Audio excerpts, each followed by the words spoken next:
All right, so my name is Micah Stickle. I'm the chair of first year. I have the wonderful privilege of welcoming you to your first official academic lecture here at U of T Engineering. One down, 1,443 to go. Now that might seem like a large number. However, the 4 years, I guarantee you, will fly by very quickly. And I hope that in 4 or 5 years from now, we'll meet here again and celebrate your successes and confer upon you the degree of Bachelors of Applied Science. So I hope to see you all in 4 or 5 years from now. It is certainly an exciting time for you. I think you'll find that your engineering education and degree will provide you with a wide range of career options. And I think our plenary speaker today, a special guest, is a wonderful testament to that. He's an alumnus who was sitting where you were not that many years ago and took full advantage of the unique aspects that an engineering undergraduate education provides. On that note, I wanted to take just a moment to talk about this very critical part of your university experience, which is why we've gathered here, your first lecture, the lecture. Now, it's interesting when you look at what the word lecture derives from. It derives from the Latin word lectus, which is a past participle of legere. Now, you probably didn't expect to get any Latin today. However, when you look at what legere means, it means to read, but the original meaning of it is to gather, collect, pick out, or choose. So it is true, the lecture has this origin in the medieval practice of reading from books when books were not so common and available. But within it, it holds that act of choosing on the behalf of the instructor. And I think you'll find that, indeed, this is the spirit behind the lectures that you'll have in your academic career here. Your instructor really works very hard to pick out, to choose the ideas, concepts, thoughts, and examples that will most help you learn the material. You may not know this, but it's easy for us to spend 3 to 8 hours preparing a single hour of lecture. It takes a lot of work. And I think that most instructors take it very seriously. So what I want to say is take advantage of these custom-made learning experiences we call lectures. Allow the expertise of the professor to guide you in your pursuit of knowledge and understanding. There is an interesting quote from the famous physicist Enrico Fermi, which is fitting. He said, "Before I came here, I was confused about this subject. Having listened to your lecture, I'm still confused, but at a higher level." So sometimes you might feel like this, and this is totally all right. The lecture is the start. It's the beginning of you thinking about the material. It's not the end. You will not leave the class all of a sudden being filled up with all the knowledge you need to do any derivative that you might face. It is the start. So make sure it's the start. Ensure that you question things. Question the material you're given. And wrestle with it.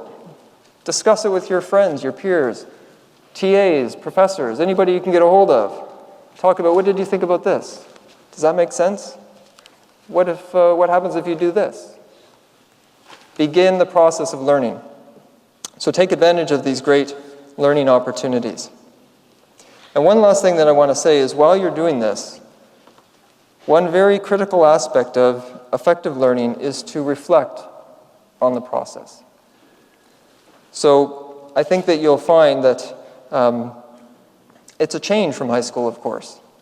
And so you have an opportunity to really learn how to learn. So when you write a test, consider your study approach. Maybe you went to all the lectures, you reviewed all your notes diligently, and you wrote the test, and well, maybe it wasn't so great. So reflect and think, did this work for you? What else could I have done? Maybe you need to do more examples, look at more, or do more problems. Consider your approach as you go. It will be easy to allow the next 8 months to just fly by, from assignment to assignment, test to test. But don't let that happen. actively take a part in reviewing your lecture or your learning process. Ultimately, you're here to learn how to learn. So take it seriously. Be active in that process. Set a time aside to think about how things are going. Certainly, your abilities, we have no doubt in, right? We've seen your admissions profiles. They're all stellar. You were selected from a very large group of over 10,000 applicants. So you have the capabilities, that is for sure.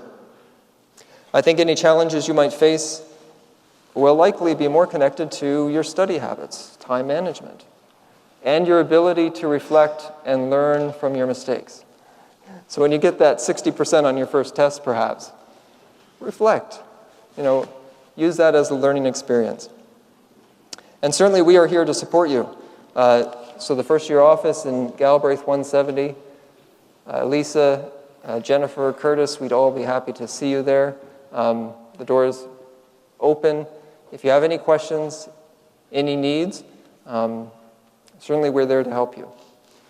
And for the engineering science students, of course, Hannah and the team in BA 2110 is very willing to support your learning. So don't hesitate to seek out help if you have a question about how to improve your performance or improve your learning. So I hope you really enjoy this year. I hope that you enjoy your courses, that you're challenged, that you find it a useful and rewarding experience. And with that said, let's begin this official first lecture. I'll start by introducing you to our dean, Dean Amon. So Professor Christina Amon is a very distinguished scholar in mechanical engineering and an innovative leader in higher education. So she joined our faculty now 7 years ago as Dean and Alumni Chair Professor in Mechanical and Industrial Engineering. She's responsible for our strategic and visionary leadership in one of the world's most distinguished engineering faculties, and is the 13th Dean in the Faculty of Applied Science and Engineering's 139-year history. She's a wonderful leader, a very compassionate person who cares deeply about this faculty, its students, and your success.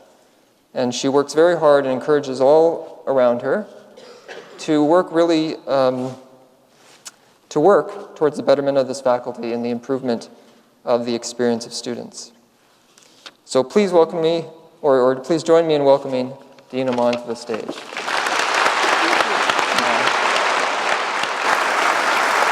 Thank you, Professor Stickel.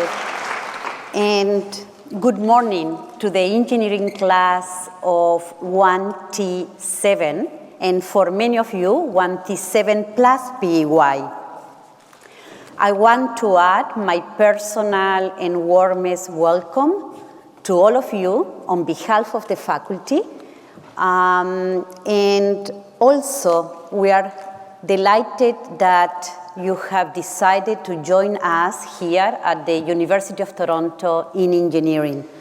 I'd like also to welcome Som Saif, President and CEO of Purpose Investments, and a 1999 graduate of the Department of Mechanical and Industrial Engineering, who I will have the privilege to introduce him in just a moment. Students, today you begin a journey in engineering, a journey at the University of Toronto. As you probably have heard already, it is not one easy journey, but you did not decide to join us in engineering at the University of Toronto because you thought this was going to be easy. You came here, you came to us seeking a challenge. And we are very confident that you are prepared to meet that challenge. As a group, you have the highest admission average in the history of our faculty at 92%. This is an achievement in which you all can be very proud of. And you will not be taking this journey alone. U of T engineering faculty and staff and your fellow classmates, we are all here to support you in this journey. I want to share something with you about our professors. We are here in academia, we are here at the university because we enjoy and we have a genuine passion for education, for engineering, for research, and we want to share this passion with you, our students. And I hope that you will be receptive if you are not already. Engineering staff are also here to assist you, whether you have questions about financial aid, about courses, about computing. Be sure that we are always available and happy to help you. In the days and weeks ahead, and years ahead, you will have the opportunity to get to know your classmates, learn from each other, support one another, and have fun also together. In my own experience as a student, and in conversations with many, many alumni, they always recall the years at school as years of tremendous personal growth, with memorable, life-lasting experiences, and years in which friendships that were created were very strong and lifelong lasting as well. There is a special bond in engineering, and I'm sure you will find it here at the University of Toronto.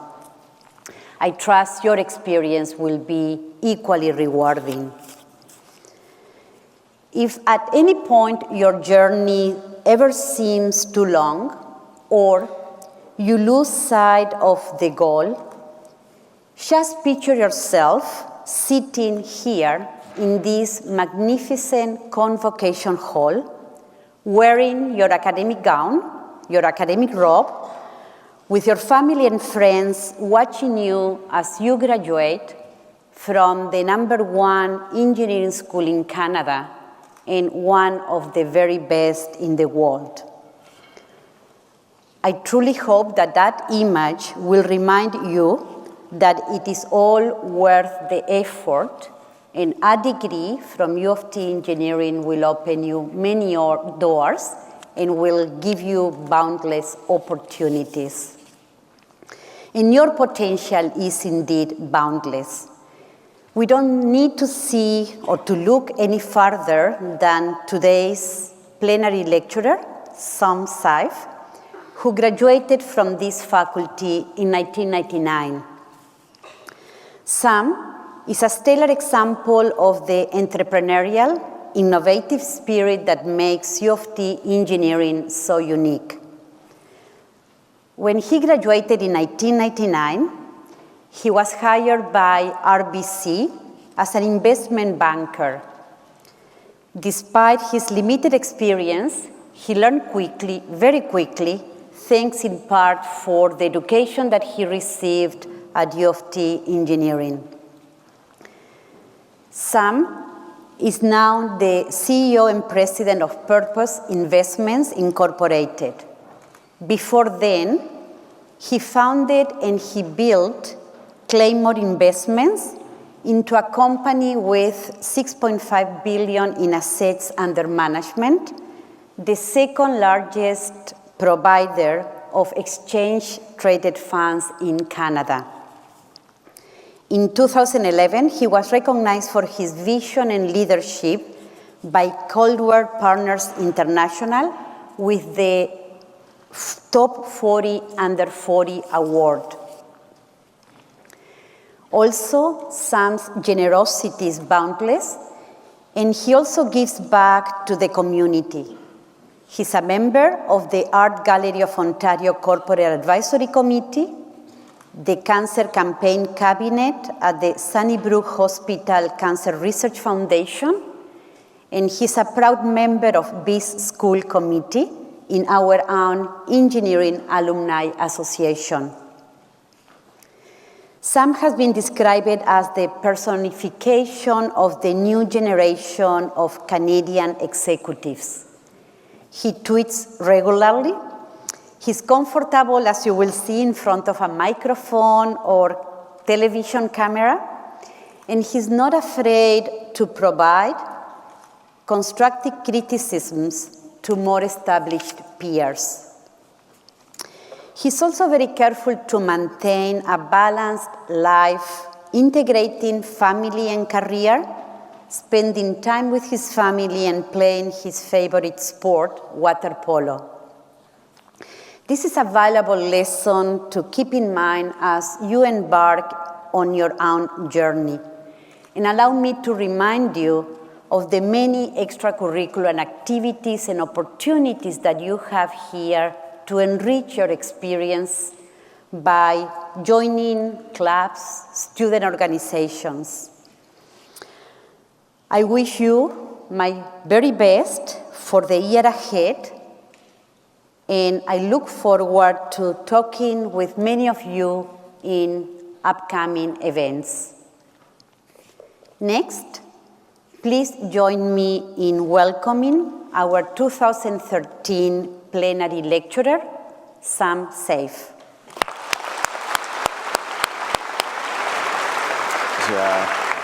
It's exciting to see such great faces and faces that when I look out on you, I actually look at as very energizing and exciting for me. And the reason is because as I get older in my life, it's people like yourself and your future and the opportunities that sit in front of you that make me so energized and excited about what we all can do. And it actually makes me go back and gives me energy to go and do what I need to do to help Canada become a better place, and hopefully likewise for yourself. So, you know, it's a real pleasure to have a chance to come in and speak to you today, and you know, often when someone says lecture, it means we're going to put some slides up, we're going to put some formulas on a blackboard, which you'll learn a lot about, and we'll put some very technical terms in place. But what I wanted to do today was rather talk a little bit about something that maybe is more inspiring for you today, and hopefully will inspire you over the next several years to become great. Because what I want you to see is path and vision and opportunity. So I'm going to talk a little bit about my history, my career, what I've done to sort of get to where I am today, and give you a little bit of, hopefully, a vision of what you can also do and hopefully do even better. Some of the most important and impactful lectures that I went through at U of T were in fact lectures of great business leaders, executives coming in and speaking to us about their businesses and their careers and the things that they had to do to become successful and also unsuccessful. And those things actually resonated with me more than anything else, any term that I ever learned here, because it taught me a lot about what I needed to do to be successful as well. So hopefully today I can inspire you all and give you a little bit of a nugget to go off into this world and become something very special, which all of you are. Now, before I do that, I'm going to say a couple things throughout, and I am, you know, Unemotional made a couple comments about, you know, like I am a plain talker. I believe in honesty, and I tell people, you know, the truth. And the reality is everyone in this room is smart.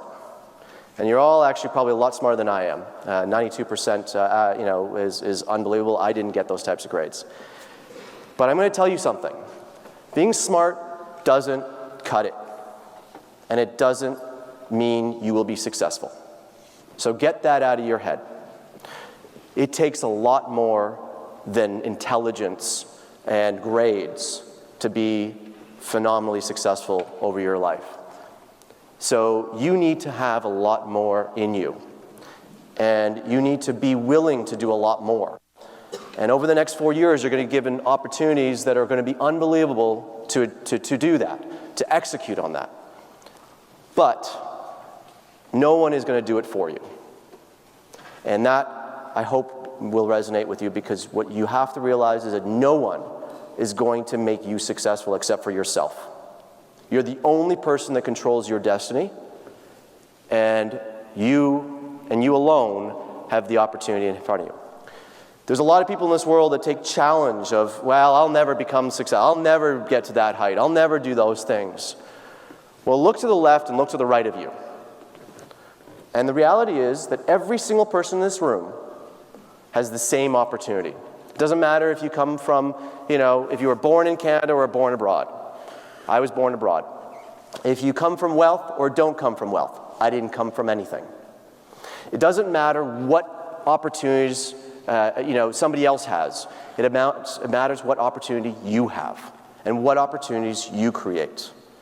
So what I want you to always have inside of you is that each and every single one of you has as good an opportunity as the next person beside you, and you will never have challenges unless you create your own challenges.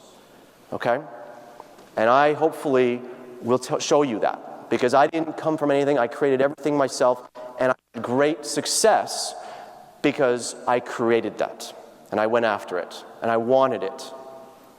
And that is what we all need to do. So I'm going to talk a little bit about, sort of how this engineering student became successful in finance. I'm going to talk a little bit about some things that are very important to me about community. Dean Amon talked a little bit about my involvement in community, and I really do passionately believe that we all need to do it, and it actually started right here at University of Toronto. And in fact, it's to me one of the core reasons why some of the Plinko paths that I've created for myself all fell into place, because of my involvement in community. So I'm going to talk a little bit about that. And then at the end, I think we're going to open up to a question and answer period. And I would really, really love you to ask as many questions as you want, and as many detailed questions as you want as well, because I love answering anything and everything. So whether it's about finance, whether it's about technical stuff, or whether it's about just life, I'd love to talk about it. So I actually entered into engineering originally with the idea of becoming an architect, in fact. And I was going to do engineering and then go do an architectural degree afterwards. And, sort of notion that, I wanted to build something. I wanted to design things. I wanted to create things that I could actually touch and feel. Well, a couple months into engineering, I entered into civil engineering, and I realized that I wasn't going to do 2 back-to-back BAs, and it just wasn't going to go that way. So I had to actually do a little bit of soul searching quickly. I had to realize that, what's my next passion? And so I actually decided that I wanted to go into business. I didn't know what type of business yet. I didn't know much about it. I wasn't mature about these things, but I could just, always thought business would be interesting. So what I decided to do was, instead of leaving engineering, I actually transferred into industrial engineering and the MIE department, because I saw that as a very unique path to learning about fundamental concepts of business, while also learning about technical concepts that I think would be very valuable to me. Now that sounds more mature. I wasn't really that mature in the decision making, as we're all young at the time, and we don't really make mature decisions at that time. But it actually was a very good decision in the end. But the reality was, at the time of 95 to 99, there wasn't a lot, and Dean Amon they're always kind of a little bit sly on me on this, but there wasn't a lot that the faculty was doing to support engineers who wanted to really become business people. In fact, I tried to take some elective courses. I tried to do a lot of things that, in other areas that would allow me to kind of get some of the extra added value and experience that I needed to go into the business world and apply for jobs. And it wasn't very supportive of me. And so I had to actually do a lot of things on my own. So I had to go find specific courses. I had to take side work on the side. I had to do some extracurricular things that really ultimately got some core competencies that I could sort of present to myself when I was giving my resume out. Ultimately, after third year and fourth year, and it was challenging. Because even when I went to talk to some of the departmental heads about this, there wasn't a lot of support. They all wished me good luck, but they never really gave me the support, and in fact, it was quite a challenge. But I did it anyways, and it was just because I really felt that this was very important. Now today, I will tell you that over the last 18 years, it's actually quite amazing, 18 years since I've graduated, what this faculty has done to open its mind to the opportunities that are beyond just an engineering degree and becoming an engineer are amazing. And I've seen it. I see it every day. I see it in the quality of the students that are coming out, and I see it when I talk to students. The reality is this department today recognizes that engineers just don't become engineers all the time. They become doctors. They become leaders in politics. They become businessmen. They become entrepreneurs. They become lawyers. And what the engineering department today is doing to support your growth and your opportunity is unbelievable. And that's happened in the last 18 to 20 years. And I'm telling you firsthand because I didn't see it when I was here as a student, but you have it now, and that's an opportunity for you. So really think about that as something as you build over the next 4 years. So in my 4th year, I actually decided, I was going to go after some different business opportunities, consulting, investment banking, I decided at the time, of course, we had to go outside the engineering department to go and apply to those. So I went to the main employment office to get this stuff done, and I was very keen. But at the time, all the business kind of roles had this specific title that said, only apply if you are an MBA or a BCom student. It was short-sighted on their side. Anyways, I applied because I'm an arrogant person and I do it, and these are things that who I am. And I applied anyways, and I actually got a couple interviews. And I remember very specifically that I got an interview with RBC. And this was a very challenging time. It was in the Asian crisis in '98, and the markets were really tough, and they weren't hiring a lot of people. And I went through the whole recruiting process, and I remember sitting in the room with one of the managing directors, and he was interviewing me, and he starts picking apart this idea of why I deserve to be there.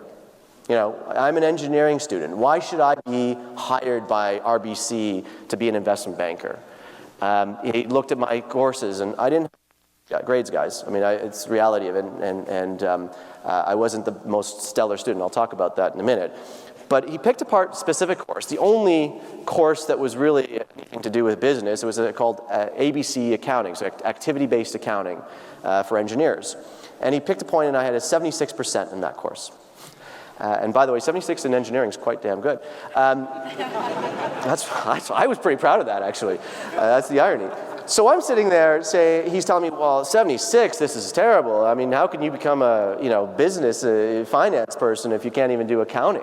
And I actually sat there and I said to him, you know what? And it was actually one of the most aggressive things I've done at that time in my life.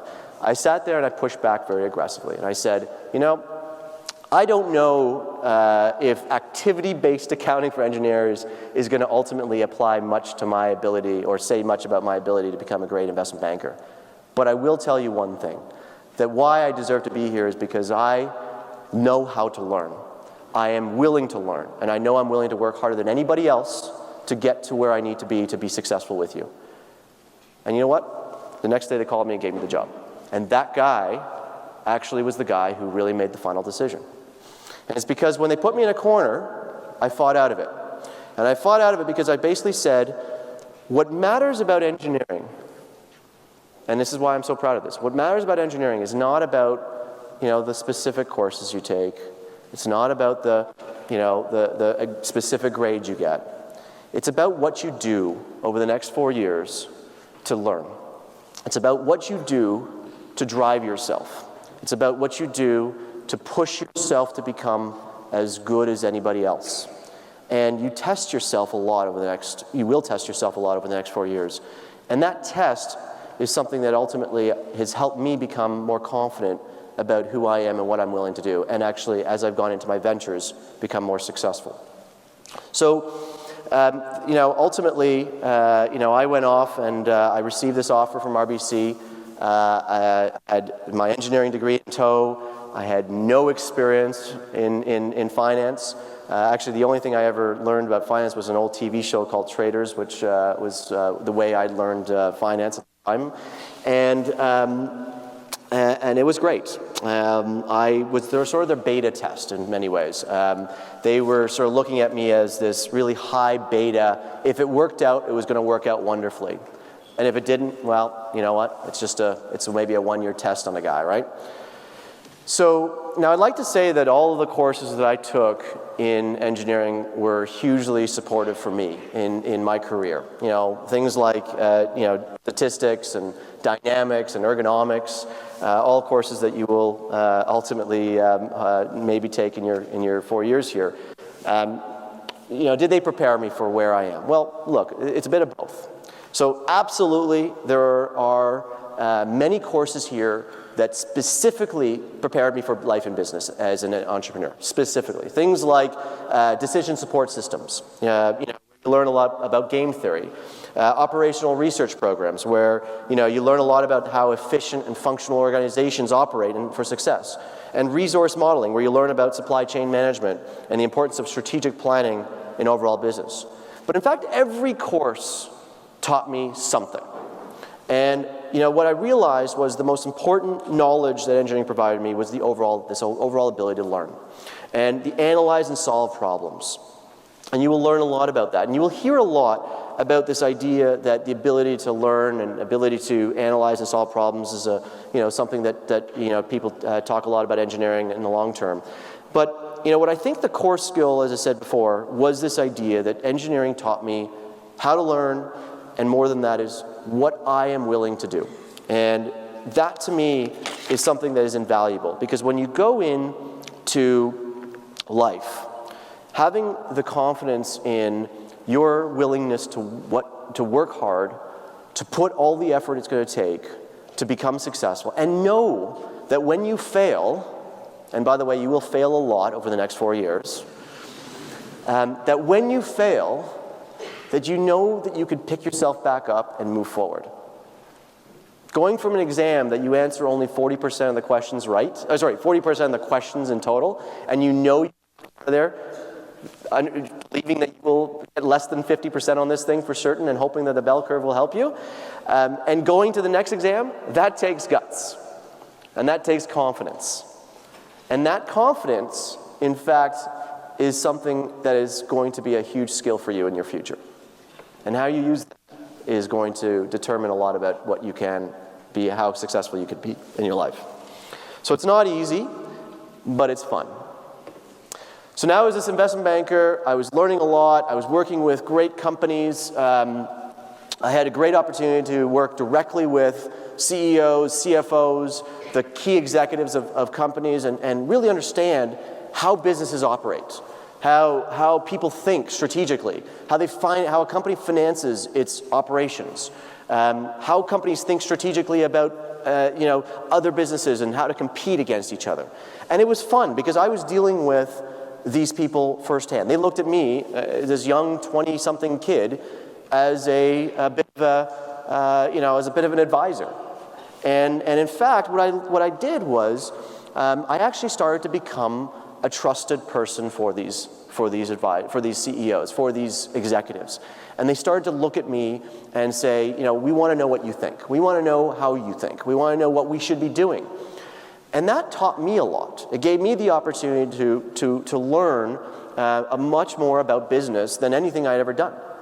It also taught me a lot about hard work. So engineering is really hard. Investment banking is really hard. We worked crazy hours, and it was a ridiculous amount of effort. Tiring, to be honest with you. But guess what?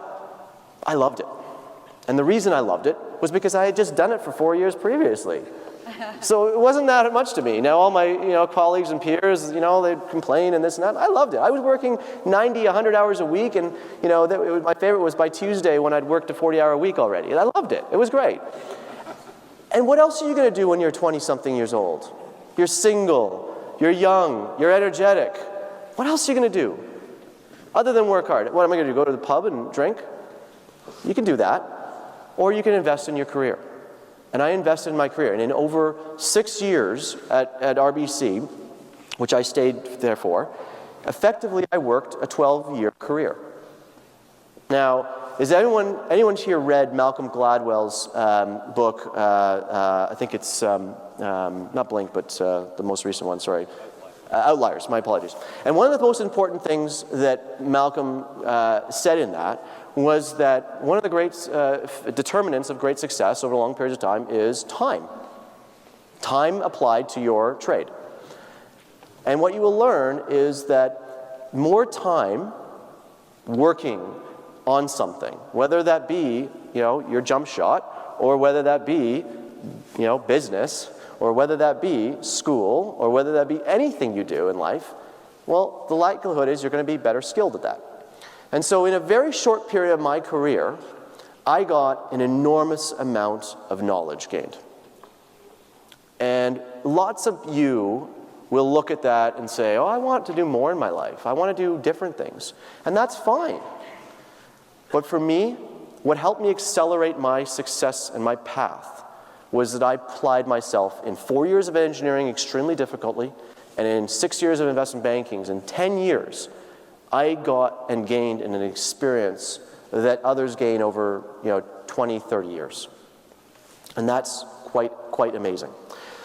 So now being an investment banker, a lot of people would say that that's a wonderful career and opportunity. You get paid a lot of money and you have a big opportunity in life and all the rest of it. But for me, I needed something more.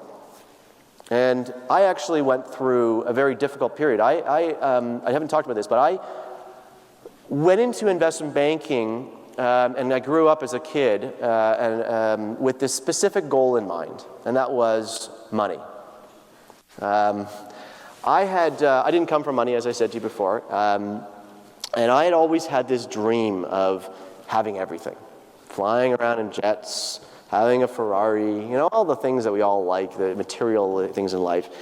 And so I had actually had this goal of becoming very rich and becoming a multimillionaire.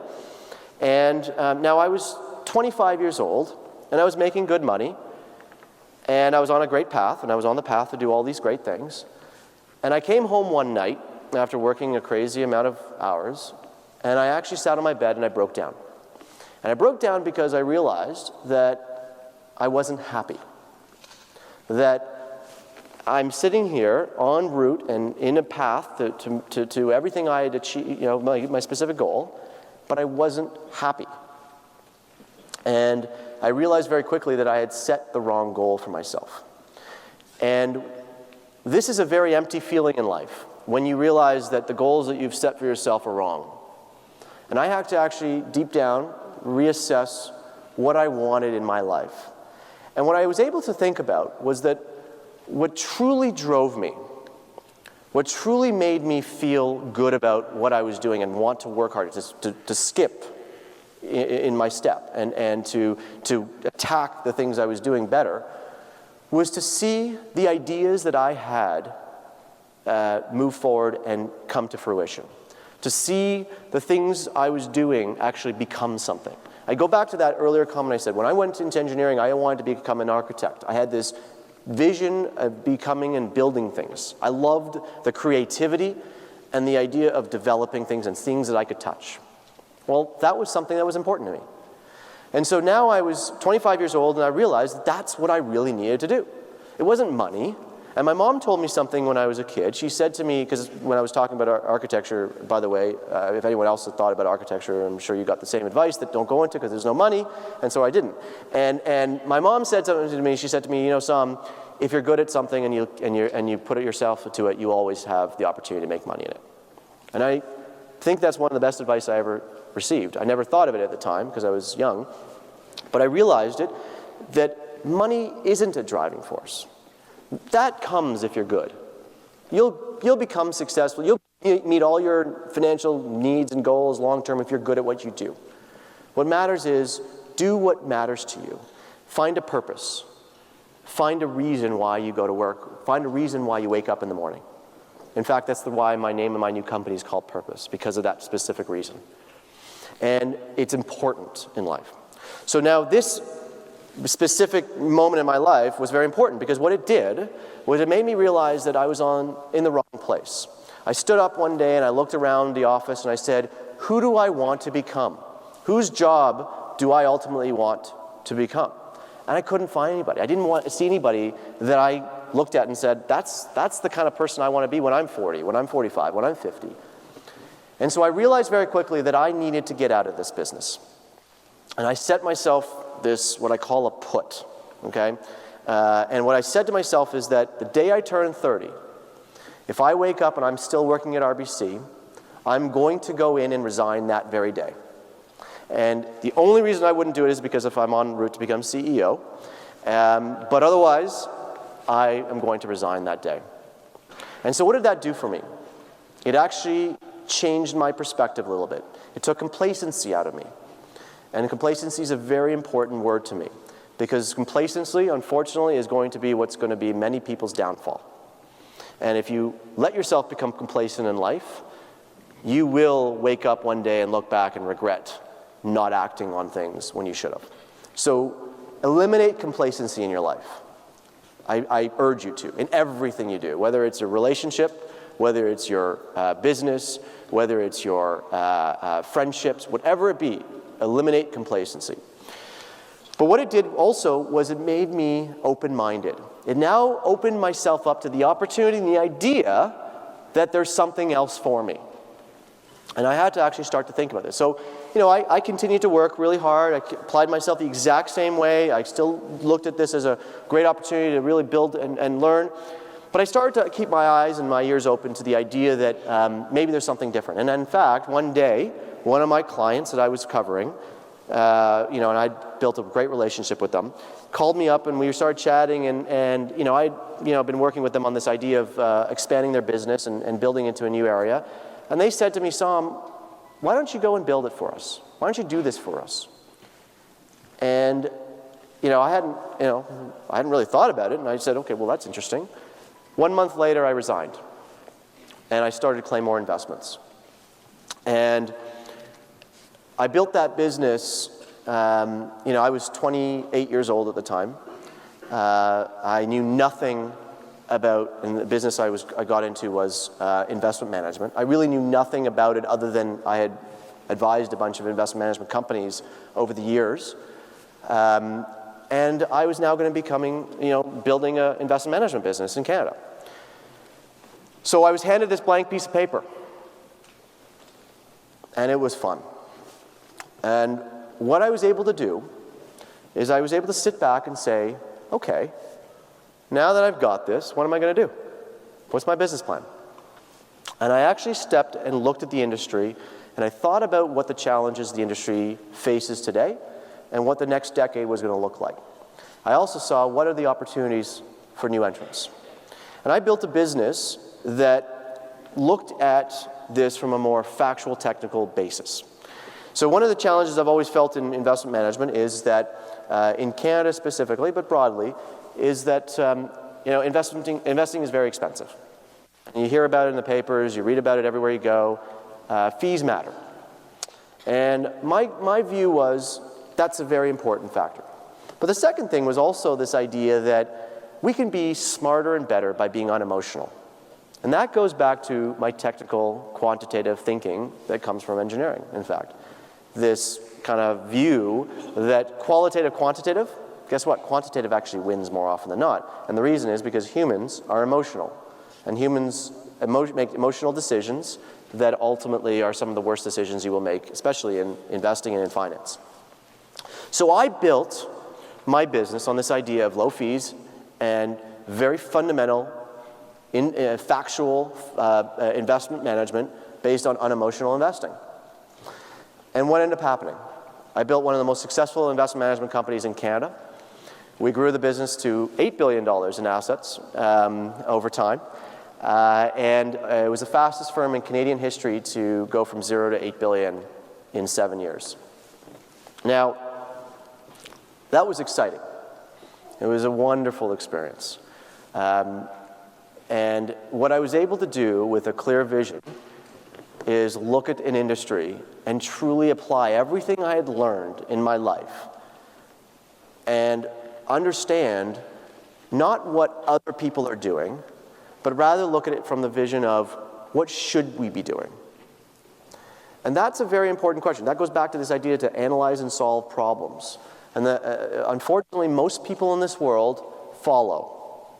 Most people in this world do what other people do. It's easy. It's momentum. It's behavioral. The outliers, the people that truly are the black sheep in this world, are the people who disrupt and change. The people who are willing to take risks and look at a problem from a different perspective, from a different angle. So I urge you in your life, and I urge you in the next 4 years, to look at every single problem, every single question from a different angle. Don't look at it the way the next person looks at it. Look at it the way you should look at it. And try to step back from things. Because that is one of the most powerful things, because guess what? Hard work is sometimes some of the most rewarding, gives you the most rewarding outcomes. And most people are lazy. Most people don't want to apply hard work to things because it's easy to not. So the people that stand out are those that are willing to work harder at problems. And working harder at problems means actually looking at it differently. Okay? And that's what we did. And it wasn't that hard. It really wasn't.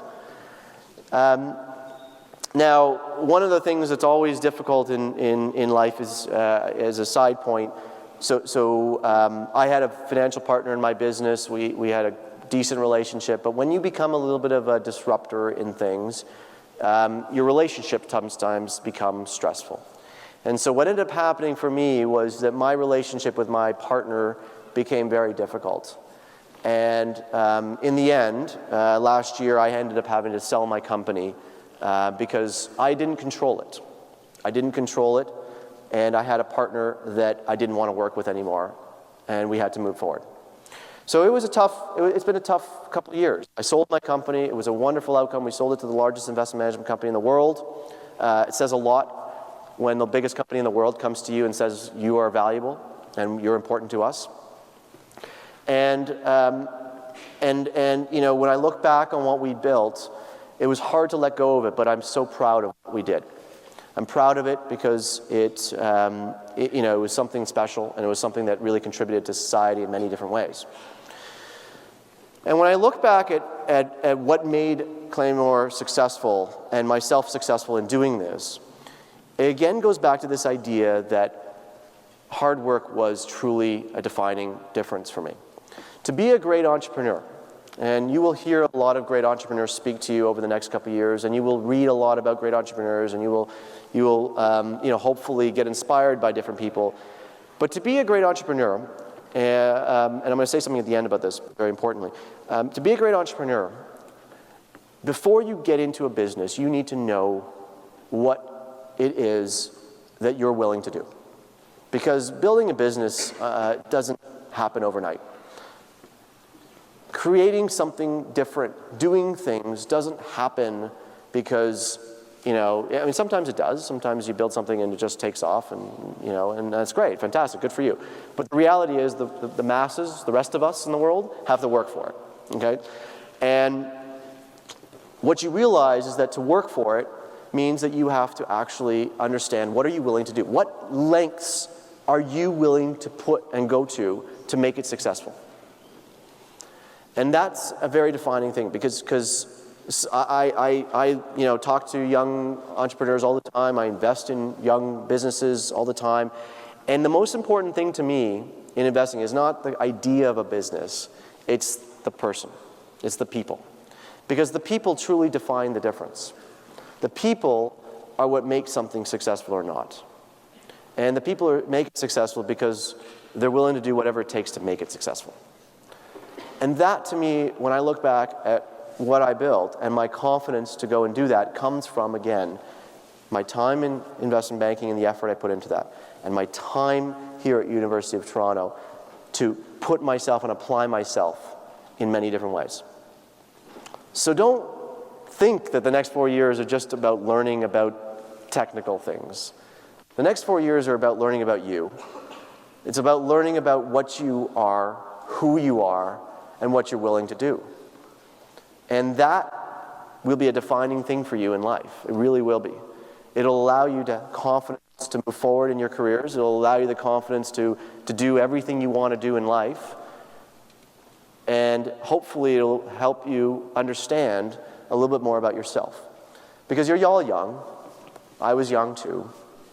And no one expects you to have all the solutions, the answers to life right now, and you won't, and you don't. If you think you do, you're wrong. What people expect you to do is to be here to absorb and to build and to lay a foundation for what ultimately you want to become and what type of person you will become. And that's the most powerful message that I can give you there.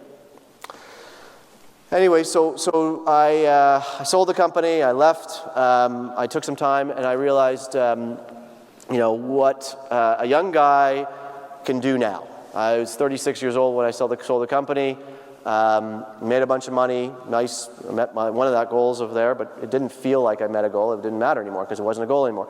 But I realized, look, what do you do? And everyone in the room says, oh, I want to make a lot of money and then I want to retire on a beach somewhere. Guess what? I tried it, it's dumb. It really is. And I went away for a couple months with my family overseas, and we sat on the beach for a couple weeks and a couple months, and I came back and I started pacing. I was pacing, and I realized I needed to do something again. And so what did I do? I built a new company. Because that's what I know, and that's what I love, and because I have a purpose. And my purpose in life is always that I need to wake up every morning and contribute to society in so many different ways. And right now, I can contribute through my energy. I can contribute through my skills. I can contribute through all of this work that I've laid the foundation for.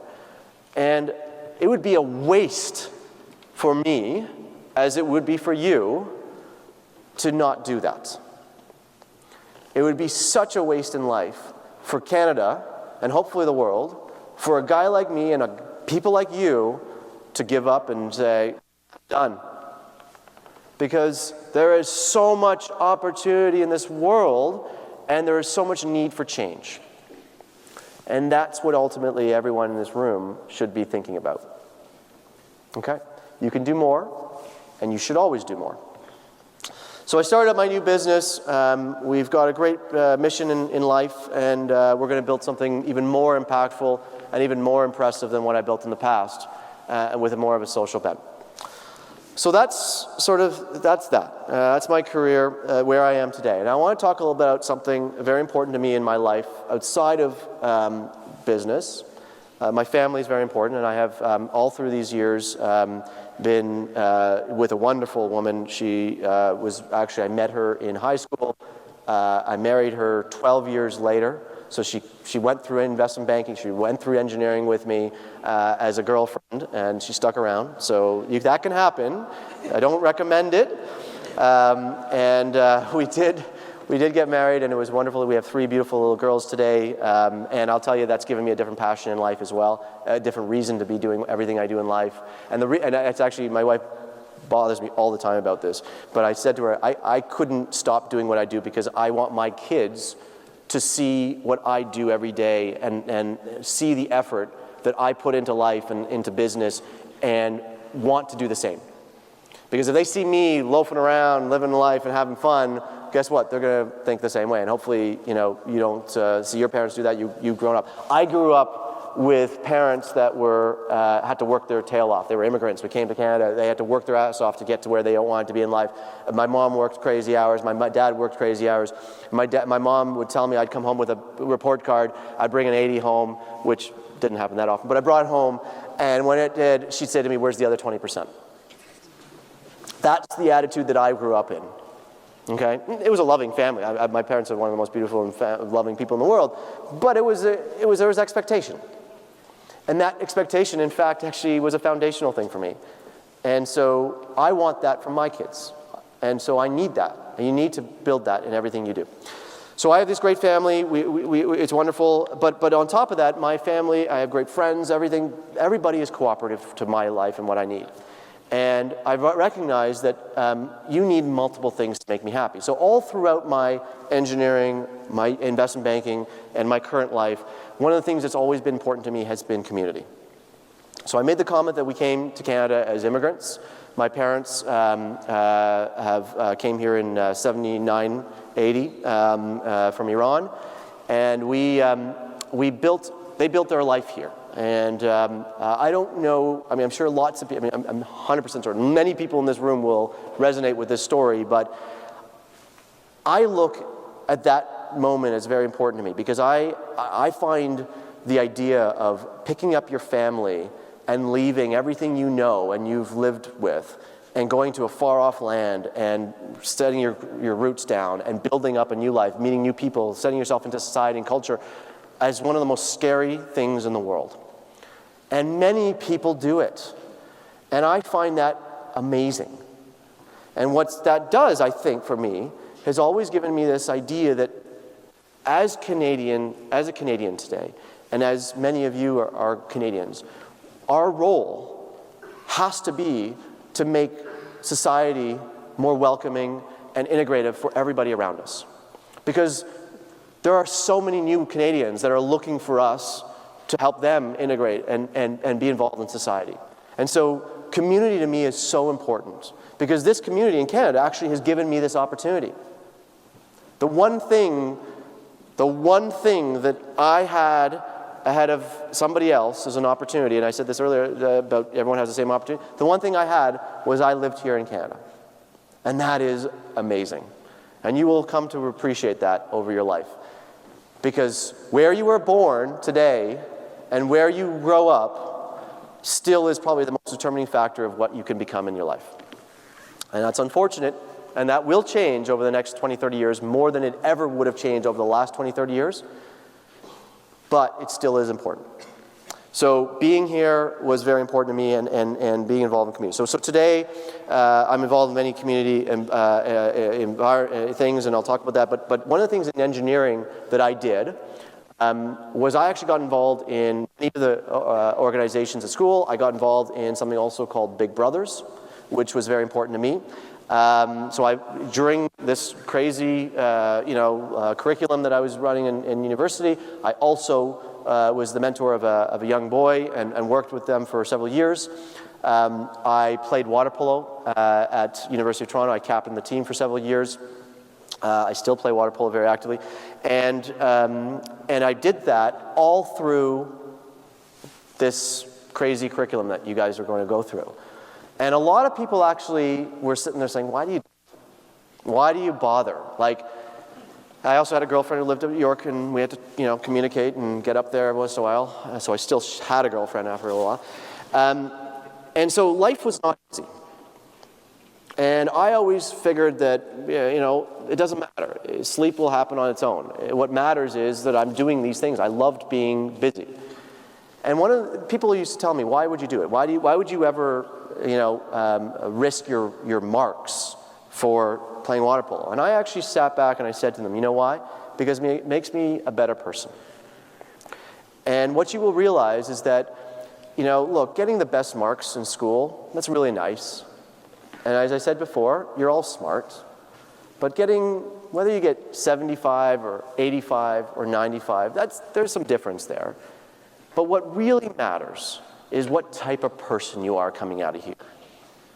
Because that is what's going to define you. And in fact, that type of person, the well-roundedness that you create of yourself, will ultimately become what people around you will look at when they decide to hire you, when they decide to work with you, they decide to invest in you, they decide to do anything with you. Because no one after your first application for jobs and your first job you get out of university will ever look at your transcript again. No one. So transcripts are great, and it's important. Understand that marks matter. But what matters more is what type of person you are and how well-rounded you are. How do you deal with people? How do you work in teams? how do you balance multiple things? You know, do you get pressured when you have two things going on? Do you get stressed? Do you know how to find time to prioritize things at times? Do you know how to organize yourself well? Do you procrastinate on everything? And yes, I do procrastinate on everything in life. But do you procrastinate? These are the skills that ultimately drive the next layer of your life. Not, did I get 75 or 85 in this course? Okay? So understand that. And that's not a comment to slack off of school. You need to do well in school. But I'm just saying that it's more than just a mark. It's about you. Okay? And that's really critical. Okay? So it started in engineering. I did it all through my life from that point. When I was in investment banking, working those crazy hours, you know, I came back and I decided to become the coach of the University of Toronto's water polo team. And for 7 years I did that. And it was nuts. I was working till 7 o'clock at nighttime at the office. I'd go to the pool, coach for an hour, 2 hours, 2.5 hours, and then I'd go back to the office and work till 3 in the morning. And wake up the next morning and go to the office at 7:30, do the same thing again. And everyone used to say, why do you do that? And the reason is because I did it because somebody did it for me. I did it because I could. And I did it because I wanted to.